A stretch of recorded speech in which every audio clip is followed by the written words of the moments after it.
kemarin dapat musibah lagi. Teman-teman PPK Ambalau, speed yang ditumpangi dari Kemanganya Ya. ke Sintang karam. Masih ada untungnya, tidak ada korban jiwa. Ini bagaimana dengan data-data kemarin pemulihan? Katanya habis. Baik, sebenarnya karam itu udah biasa terjadi di sana. Iya. Jadi masyarakat di Surabaya, Ambalau itu sudah sering mengalami situasi yang karam ini ya. Tentu bukan karena keinginan. Ya betul. Itu betul-betul karena insiden. Ya, musibah. Nah, kemudian armada yang digunakan juga mereka ya ada armada daripada nganggur ya udah berangkat untuk nyari duit gitu kan. Sehingga standar kualifikasi itu juga tidak dilakukan, tidak dikontrol oleh pihak yang ya, berkompeten pemilik gitu kan. jasa ya. Ya bukan hanya pemilik jasa sebenarnya, pihak yang berkompeten juga kan mesti punya memberikan standar-standar kepada armada yang digunakan oleh angkutan umum itu. Ya, angkutan umum ya meskipun ya, naik saja tidak ada tiket yang resmi misalnya kan. Nah tapi itu sebenarnya mereka sudah menyediakan kebutuhan bagi masyarakat umum, bagi umum, sebagai solusi perjalanan mereka yang jauh dengan tantangannya di sungai. Nah kemudian saya nanya karena istilahnya bahasa kalian ada firasat apa, mimpi buruk apa, rupanya yang punya speed ini juga ada mimpi karam memang malamnya. Mimpi karam diceritakan sama teman-teman yang numpang, lalu terjadi karam benaran. Karena diyakini ya. Katanya begitu. Nah kemudian pada saat itu kan mau rapat koordinasi antar PPK dan KPU terkait dengan penyusunan daftar pemilih sementara. Nah soft kopinya itu sudah dikirim kan lewat teknologi informasi, lewat WA, lewat email. Jadi soft kopinya itu aman. Jadi sudah aman semua ya, tidak ada data yang hilang ya. Kecuali memang fisik ya, laptop dan segala macam. Jadi alat kerja Pantarlih, petugas pemutakhiran data pemilih itu kan ada bukunya nih, ada buku, ada formulir. Nah, selain mereka menginput di dalam laptop yang kemudian ditransfer melalui teknologi informasi ke staf operator data pemilih di KPU, mereka juga harus memegang fisiknya. Itu saya perintahkan.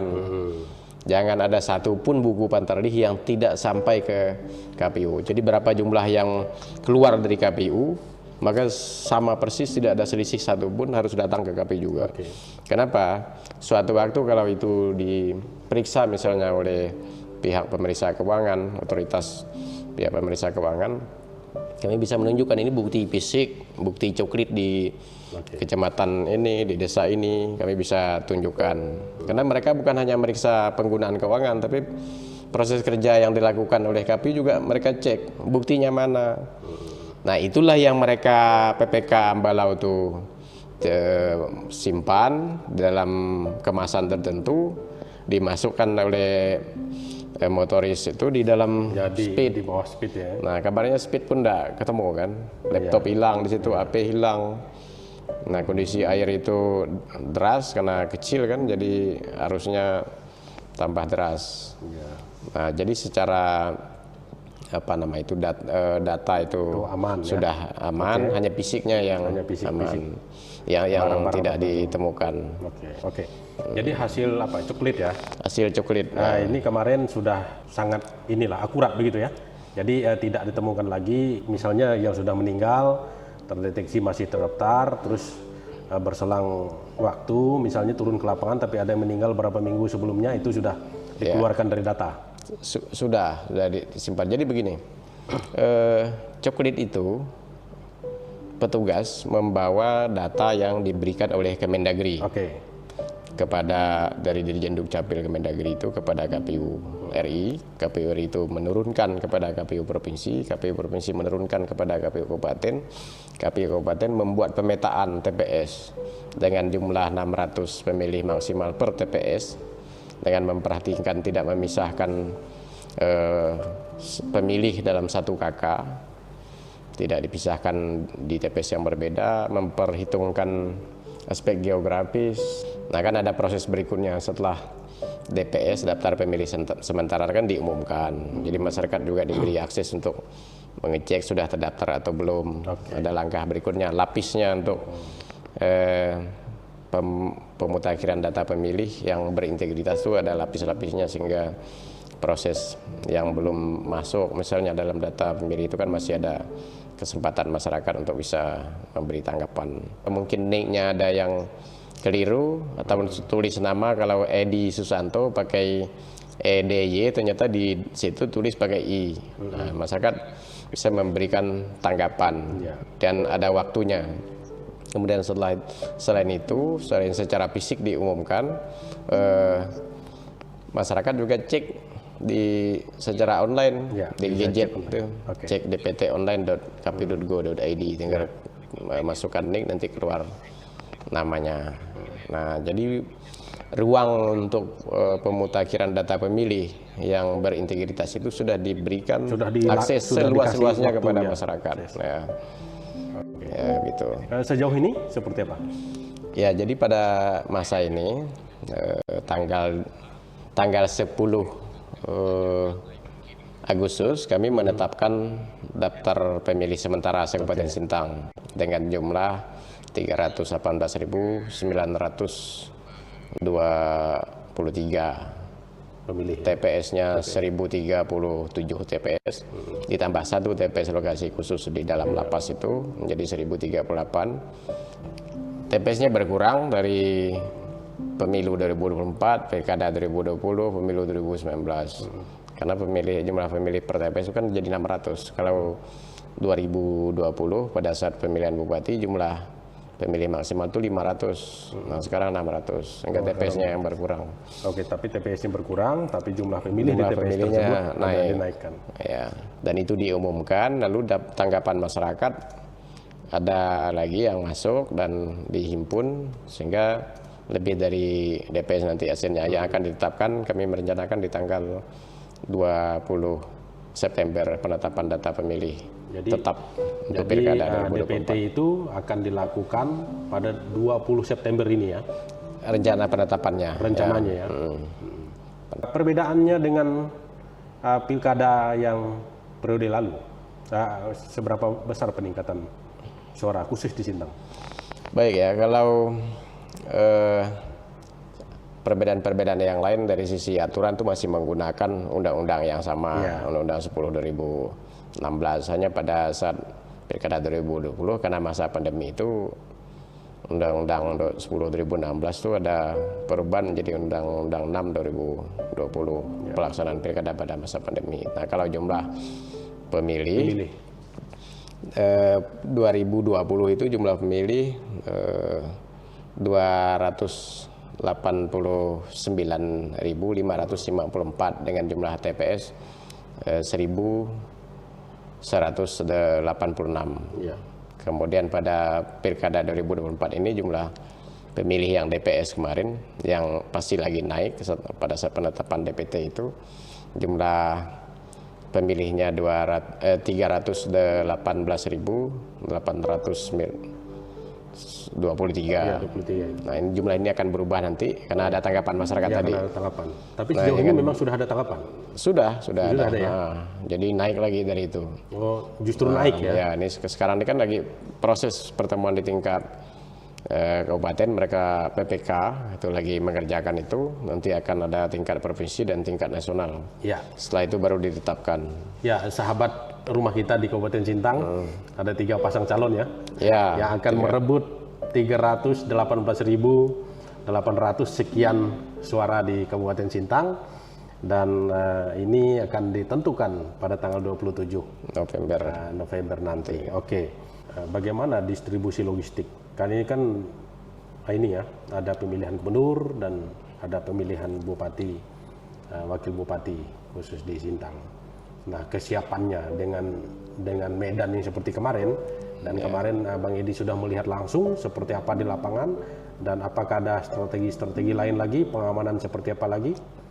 Ya, jadi dari pimpinan DKPU RI provinsi itu selalu dengan ketat mitigasi setiap persoalan yang mungkin saja terjadi. Nah, prinsipnya alat kelengkapan TPS digunakan pada hari pemungutan suara itu sudah berada di semua TPS 1 hari sebelumnya. Jadi kalau pelaksanaan 27 November, maka di 26 itu semua alat kelengkapan TPS itu sudah wajib berada di TPS. TPS-nya sudah tersedia, sudah siap dipakai, kemudian SDM-nya juga sudah siap melaksanakan. Jadi begitu. Nah, untuk mencapai itu nanti di sekitar akhir Oktober belum ada jadwal ini karena saat ini komisioner yang menangani perekrutan SDM sedang rakor tingkat nasional. Akan ada perekrutan KPPS nanti, kelompok penyelenggara pemungutan suara. Nah, untuk jadwal pendistribusian logistik, cetak logistik, ini juga kami sedang rakor tingkat nasional dan pasti memperhitungkan waktunya. Dan terasa dari pimpinan di KPU itu semakin mengetatkan ini supaya di satu hari sebelum pemungutan suara itu sudah berada di tempat pemungutan suara semua logistik. Nah, saya juga melihat dari pihak terkait, dari pemerintah daerah, kemudian dari Polres, dari Bawaslu, dari Kodim, mereka juga sangat membantu, tidak ingin juga ada hal-hal yang bisa mengganggu pilkada di 2024 ini. Saya yakin mereka juga siap untuk mengawal, bahkan mungkin mikul kotak lagi bisa saja terjadi. Ya. Jadi sepertinya kesiapsiagaan itu berlipat kali kesiapan itu ya. Jadi kesiapan itu selalu dilakukan dan komunikasi kalau saya perhatikan di grup PPK itu, baik itu dengan Kapolseknya, dengan Danramilnya, mereka sering ngopi saya lihat. Nah, ini kalau sering ngopi begini, semua pihak terkait ini kan baik nih. Komunikasi yang kurang lancar, bisa jadi lancar gitu kan. Sehingga persoalan-persoalan di lapangan itu bisa diatasi bersama. Sekarang ini kan termasuk hal yang sudah sering dilakukan pilkada ini. Sehingga wajar jika kadang kita beranggapan itu gampang ya. Tetapi setelah seperti kemarin ternyata kan bukan gampang. Itu hebohnya luar biasa. Dan saya melihat beberapa hakim itu kan bertanya kepada teman-teman KPU kan, KPU RI ya, itu kan luar biasa. Nah seperti itu sehingga mengapa sampai terjadi kok yang sudah meninggal itu menggunakan hak pilihnya dan bisa di satu TPS itu sepenuhnya, itu kan jadi pertanyaan yang sangat luar biasa kemarin, perhatian serius. Memang kan sepele ya kalau kita lihat. Orang pikir ya udah pada saat pencoblosan tuh kita datang, terus pengamanan pun gitu-gitu. Tetapi ternyata di Ambalau itu sudah membuktikan ya bahwa perbedaan suara itu ternyata bisa terbalik. Nah, saya jadi paham ya, Bang ya. Kenapa Bang Edi dan teman-teman itu fokus ke Deme? Karena kalau di Tekungai mungkin bisa tidak berubah suaranya. Tetapi di Deme kan bisa berbalik arah dan memang terbukti begitu ya. Seperti itu. Dan hasil yang terakhir itu jauh ya, Pak Sandan menang di naiknya lumayan jauh dari sebelumnya. Khusus di TPS 2 Desa Deme itu. Nah itu faktor-faktor di luarnya itu urusan mereka. Ya itu urusan mereka itu sangat bisa dipahami ya. Saya naik ke rumah-rumah aja saya membatasi diri kan, tidak berarti nanti dikira ada apa gitu. Tapi yang harus dipahami itulah politik mungkin seperti itu ya Bang Edi ya. Jadi di Sarawak Ambalau. Penting sekali setiap warga negara yang sudah memiliki hak pilih itu kesadaran politik untuk menyalurkan hak konstitusinya datang ke TPS. Itu sangat penting. Kalau mungkin orang bisa saja berpikir kalau cuma saya tidak milih, tidak pengaruh. Tapi kalau 10 orang, 100 orang, 1000 orang, 10.000 orang berpikir begitu dan tidak datang ke TPS, maka partisipasi masyarakat itu rendah, kemudian legitimasi kepada pemimpin hasil pemilu, hasil pilkada itu juga rendah. Saya ingin satu lagi, apakah minta Bang Edi mengingatkan kepada masyarakat ya, supaya benar-benar sadar, begitu ya, benar-benar sadar. jangan hanya karena sedikit kesalahan tetapi berakibat fatal, begitu ya. Ya. Saya mau katakan seperti di Tekungai ya, dan juga di Deme ada juga persoalan yang sama ya, seperti itu. Seperti Tekungai, nah yang harusnya menang, karena setiap orang kan sadar, ketika ada peluang sadar untuk menggunakan hak politiknya, yang sudah dijamin hukum, dijamin undang-undang seperti itu. Sehingga ada gugatan dan lain sebagainya, dan terbukti kita lihat ada PSU dan sebaliknya Pak Sandan menang, dan itu proses demokrasi, dan itu proses demokrasi penuh kesadaran pada saat pelaksanaan berikutnya ya, dan orang melihat peluang seperti itu. Nah, apa yang mau Bang Edi tekankan dalam hal ini? Pertama, laksanakan semua proses sesuai dengan aturan. Oke.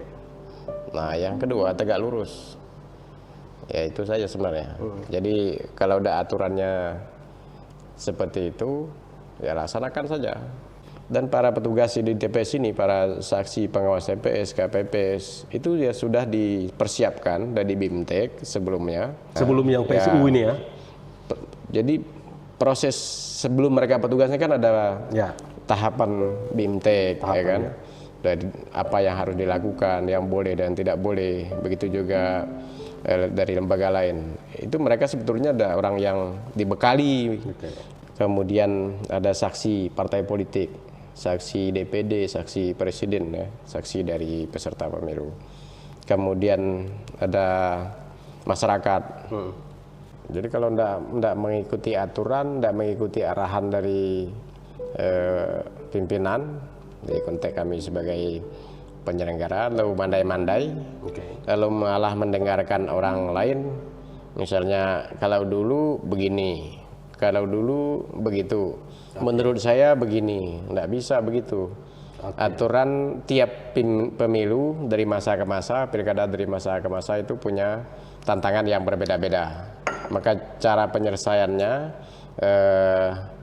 aspek aturannya, rezim aturannya juga berbeda-beda. Maka selesaikan sesuai dengan aturan, laksanakan itu. Nah, konsisten bahwa sekecil apapun tugas, meskipun hanya petugas ketertiban KPPS misalnya, atau sebagai anggota KPPS, itu di SK-kan oleh orang yang punya legitimasi dari negara ini untuk menjaga keberlanjutan peradaban demokrasi di Republik ini. Jadi itulah tanggung jawab negara. Kalau soal gaji, penghargaan, duit segala macam, negara itu tidak mampu menggaji penyelenggara pemilu. Saya, Bang Alim, saya ini PNS. Saya pernah 3 bulan di bagian Tapem, di kantor bupati itu. Saya pernah 3 tahun di Pol PP. Saya pernah 3 tahun di Dinas Pariwisata, 3,5 tahun di Bapeda, 8 bulan di Dinas Pemberdayaan Masyarakat dan Pemerintahan Desa, 6 bulan di Sekretaris Bawaslu Sintang. Saya merasakan pekerjaan ini, kesibukan seperti apa, tanggung jawab, waktu. Tapi saya di KPU ini tahun ke-7. Di KPU ini adalah pekerjaan yang paling banyak menyita waktu, tenaga, energi, aturannya banyak, harus koordinasi dengan semua pihak, ke atas, ke bawah, ke samping, ke belakang, semua harus dikoordinasikan, memastikan semua berjalan pada relnya. Jadi kalau ini komisioner, sekretariat ini tingkatannya memfasilitasi, ya kan? Dengan pimpinannya. Kalau di kabupaten itu untuk sekretariat itu ada 5 komisioner, ada 1 sekretaris. Kalau staf itu ada lagi kasubag ya. Dan mereka harus bekerja sesuai dengan aturan. Tidak peduli itu siang, malam, tengah malam, subuh, 24 jam tidak tidur, itu biasa. Kerja tidak ada hari libur, tidak ada mengenal waktu siang malam. Dengan pekerjaan-pekerjaan yang bebannya seperti itu, kalau saya hitung, karena saya bisa ngomong begini, saya merasakan di Pemda itu seperti apa kerja. Ini negara tidak mampu membiayai. Kalau dilihat dari sisi itu ya. Dilihat dari sisi itu, tetapi kembali lagi kita bertanya apa yang bisa saya berikan kepada negara ini, gitu kan? Jangan hanya nanyakan apa yang negara berikan. Karena negara ini tetap berlangsung, tetap ada dan bisa menjadi lebih baik kalau anak-anak bangsanya itu mau berkorban untuk bangsa dan negaranya. Menurut saya kedengaran memang agak tetapi kalau tidak ada semangat ini kita tidak bisa melakukan semuanya dengan tulus. Saya beri catatan harus dengan penuh kesadaran, penuh ketulusan, penuh keikhlasan. Kalau bukan itu dasarnya, maka sulit bisa menyesuaikan diri. Betul, Bang? Betul sekali. Ya. Dan akhirnya itu harus dipertanggungjawabkan kepada Tuhan Yang Maha Kuasa. Betul. Kita mau melakukan apa saja, orang lain bisa berkata, orang lain bisa berasumsi, tetapi kembali pada rasa takut kita kepada Tuhan Yang Maha Esa, karena di pengadilan terakhir ini akan kita pertanggungjawabkan. Oke, Bang Edi. Banyak hal-hal yang belum saya ketahui ya. Ya. Mungkin juga sebagian dari sahabat rumah kita yang belum ketahui. Dan Bang Edi ternyata berkeluarga dari Serawai. Ya. Di belakang panggung, di belakang layar, mikul kotak. Ya.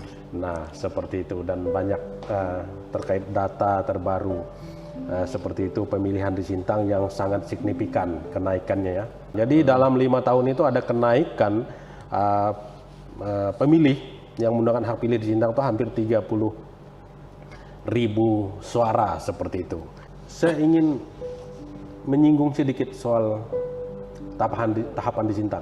Hari ini kan tes ya, beberapa hari ini tes kesehatan dari ketiga pasang calon ini. Ya. Dan tahapan berikutnya gambarannya seperti apa?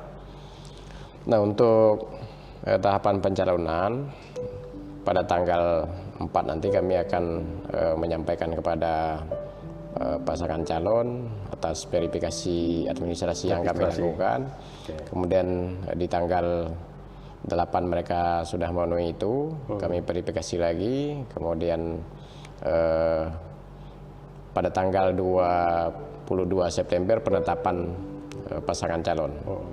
Tanggal 23 cabut nomor urut secara undi.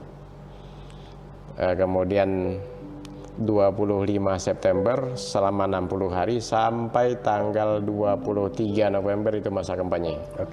24, 25, 26 November itu masa tenang, 27 November itu masa hari pemungutan suara. Nah, itu untuk tahapan khusus Sintang ya sebenarnya sama se-Indonesia karena berdasarkan PKPU nomor 2 tahun 2024 tentang program jadwal dan tahapan. Kemudian irisannya tahapan yang lain juga pengadaan logistik, terus data pemilih, terus sosialisasi yang juga terus kami gaungkan supaya partisipasi masyarakat itu bisa lebih bagus, meningkat lagi gitu. Udah bagus, sudah di atas target nasional sebenarnya Sintang. Ya. Kalau saya sedikit singgung soal Sintang ya. Dalam kontestasi ini saya mau katakan agak unik juga. Ya. Kenapa saya mengatakan ada agak unik? Tetapi ini adalah kekayaan, bukan terjebak melihat perbedaannya, perbedaan suku, agama, dan segala macamnya. Kenapa unik? Dan ini juga untuk membuktikan bahwa Sintang ini adalah rumah masyarakat Sintang bersama ya. Jadi dengan saya lihat majunya dari 3 katakanlah mungkin dari 3 suku yang berbeda, dari 3 agama yang berbeda, dan ini semakin memberi warna. Bang Edi melihat pluralismenya seperti apa, keterjagaan di antara ketiga pasang calon ini. Meskipun saya tahu ini juga ranahnya ini biasa Panwaslu dan segala macam atau para pemerhati pemilu, tapi di KPU bagaimana melihat ini? Baik, jadi begini, saya menebalkan lagi bahwa Sintang ini perbedaan suku, agama itu memang ada gitu kan. Belum lagi jalur sungainya. Jalur ke Tungau ada 4 kecamatan di sana, masuk tambah Binjai. Itu wilayah kampung kakek saya. Jadi saya ini orang daerah ke Tungau kan, kemudian Serawai Balau istri saya. Kemudian jalur Kayan, Sepawok Tempunak. Nah, Dayaknya ada sub-subnya lagi, sukunya. Nah, dari agama itu ada Katolik, kan, Kristen, terus ada Muslim, Islam, ada Hindu.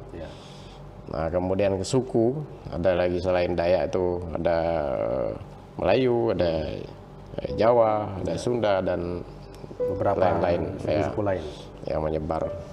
Nah, ini sebenarnya kalau bagi saya perbedaan itu tidak bisa dielakkan. Betul.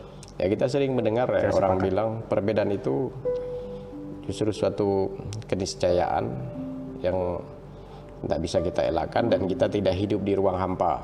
Ya. Jadi ada orang lain yang berbeda dengan kita yang juga kita tidak bisa elak. Ketika saya meyakini suatu kebenaran, saya juga harus menghargai orang lain dengan kebenarannya. Tidak bisa dipertemukan, tidak bisa diperdebatkan, karena masing-masing dengan keyakinan kebenarannya masing-masing. Ya.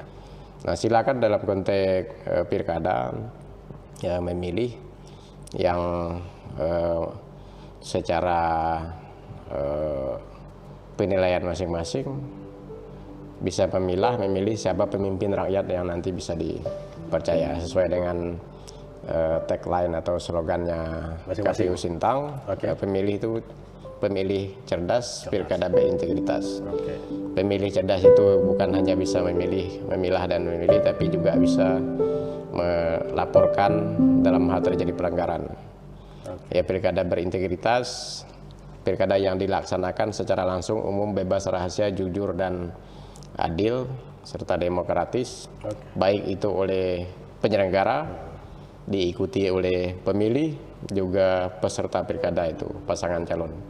Bisa mengikuti semua aturan yang baik sesuai dengan aturan, dengan tetap menjaga persaudaraan, menjaga situasi yang aman, yang damai, sehingga suasana bisa terbangun lebih dengan riang gembira, tanpa mengorbankan semangat persaudaraan itu sendiri. Ya. Baik, waktu kita sudah habis, Bang Edi. Saya mengucapkan terima kasih sudah meluangkan waktu bertamu di rumah kita. Sebetulnya memang betul ya, sudah kita agendakan lama. Tetapi saya lihat Bang Edi sibuk ke Jakarta, di Pontianak, di Sintang, apalagi emang dapurnya tempat bekerja di Sintang. Seperti menyiapkan segala sesuatunya dari Sintang. Sudah pasti memang waktu ini sangat berharga sehingga kita bisa berjumpa hari ini. Dan kami meskipun sudah agak sedikit lama ya, jajaran komisaris, direksi, semua manajemen turut mengucapkan berbela-sungkawa, turut berduka cita atas meninggalnya ibunda ya. Ibunda Bang Edi berapa pekan yang lalu, seperti itu, dan kita percaya semuanya dalam kontrol Tuhan. Jadi sekali lagi Bang, kami turut berduka cita. Tuhan akan selalu menghibur Bang Edi, sekeluarga, menguatkan dalam segala tugas. Terakhir Bang Edi, apa yang ingin disampaikan sekali lagi ke publik Kabupaten Sintang, ke masyarakat Kabupaten Sintang, ke penyelenggara Kabupaten Sintang? Baik, saya mengucapkan terima kasih kepada semua stakeholder, kepada penyelenggara, sampai dari PPK, PPS yang sudah bekerja selama ini dalam melaksanakan tahapan, juga kepada semua pihak, kepada Bawaslu dan jajarannya, kepada pemerintah Kabupaten Sintang, Kesbangpol, Camat, Kepala Desa, kemudian kepada Polres, kepada Kodim, serta jajarannya masing-masing, atas kerjasama support yang baik. Pilkada akan diselenggarakan tanggal 27 November mendatang. Semua pihak perlu kontribusi untuk pelaksanaan pilkada yang aman, yang damai, yang demokratis, yang kita laksanakan dengan riang gembira, dengan semangat persaudaraan.